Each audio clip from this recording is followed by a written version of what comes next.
د نظم عنوان دی دشمني. په خندا او خوشحالۍ به مور ته راغلو چې به کله لږ ناوخته کور ته راغلو ځان وجلی به هغې و د ژړا نه.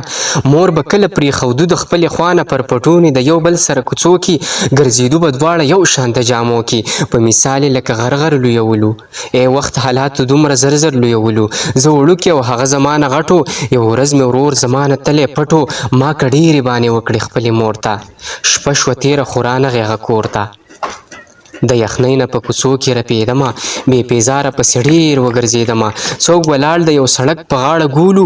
په یو ځای کې یاره ډېر خلک راټولو. یو ډېر ستړی بل په چغو چغو جاړم. هغه ځای ته زه په منډو منډو لاړم. خلک یو بل سره وایي دا خو مړ دی. ورور مې پروت په خپلو وینو کې ککړ دی. خلکو واخیست جنازه کې کور ته راوړ. په سرو وینو کې مې خپلې مور ته راوړ. ناڅاپي په کور کې جوړه یوه غوغا شوه. دروازه کې مې بوډۍ مور په ژړا شوه.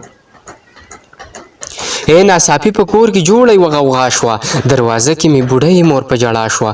اوس مې کله یاره هغه وخت هېرېږي د پښتون د لاسه بل پښتون قتلېږي. چې که یو بل سره ښه کولی نه شو موږ د یو بل کامیابي زغملی نه شو. پښتانه یو دغه یو لفظ تباه کړو. خپلو کړو د یا نه هر ځای کې رسوا کړو. خپلو کړو د یا نه هر ځای کې رسوا کړو.